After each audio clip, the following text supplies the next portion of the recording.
नमस्कार, आप public news TV देख रहे हैं और मैं हूं देवकी नंदन मिश्र। वक्फ बिल जैसे ही संसद में पास होता है उसके बाद से सबसे ज्यादा बिहार की राजनीति गर्माती है।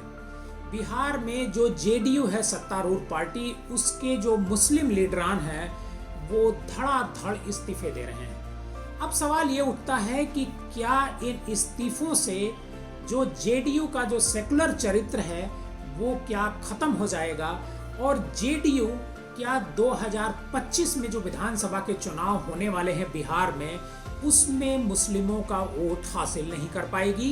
ये कुछ ऐसे सवाल हैं जिस पर चर्चा जरूरी है और आपको भी जानना चाहिए कि आखिर बिहार में 2025 में वक्फ बिल के बहाने क्या होने जा रहा है। बिहार में जो मुस्लिम पॉपुलेशन है वो ठीक ठाक है और करीब 17 से 18% मुस्लिम पॉपुलेशन बिहार में है। जेडीयू का जो कैरेक्टर रहा है, हालांकि भारतीय जनता पार्टी के साथ लगातार वो रही है, लेकिन जेडीयू का जो कैरेक्टर रहा है वो सेकुलर का रहा है। मुस्लिम समाज जेडीयू को लगातार वोट करता रहा है। मुस्लिम समाज ने कभी जेडीयू से अलग होकर के वोट किया तो जनता दल को किया, राष्ट्रीय जनता दल को किया, लेकिन जेडीयू को भी करीब 5 से 7% वोट जो पोलिंग वोट होता था उसका मिलता रहा है। इवन कि 2020 के इलेक्शन में भी मिला है। जबकि लेकिन क्या 2025 का जो विधानसभा चुनाव होने वाला है उसमें इसका असर पड़ेगा, डेंट लगेगा मुस्लिम वोट का जेडीयू को, और जेडीयू का जो सेकुलर कैरेक्टर है वो बरकरार नहीं रहेगा।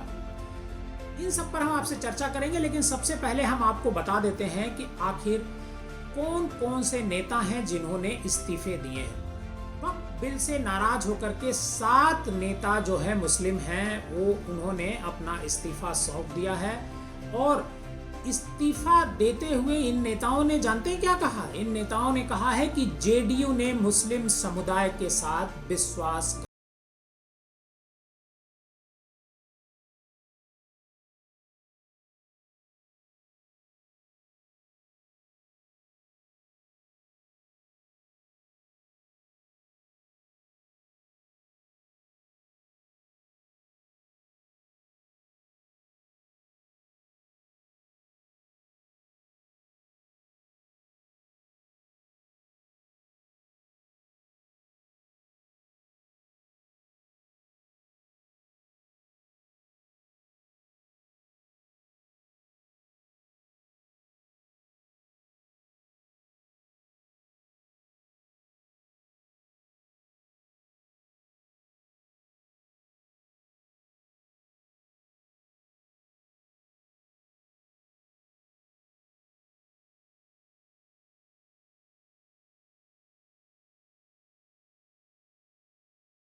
धक्का इससे लगा है।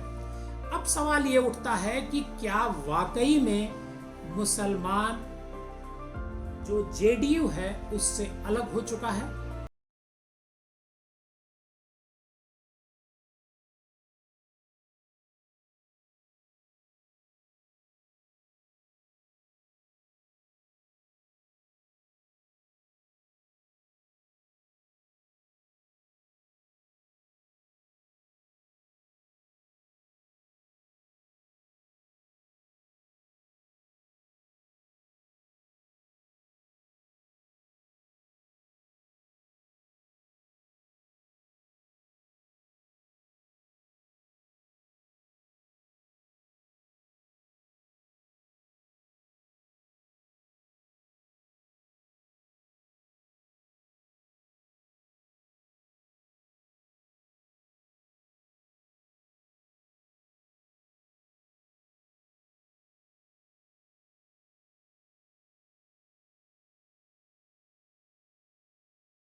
समुदाय थोड़ा गुस्से में है, ये समझ जाएगा, लेकिन मुस्लिम समुदाय का ये जो गुस्सा वक्फ बिल को लेकर के था वो बना रहा।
भारतीय जनता पार्टी का बने। बीजेपी की यही कोशिश है।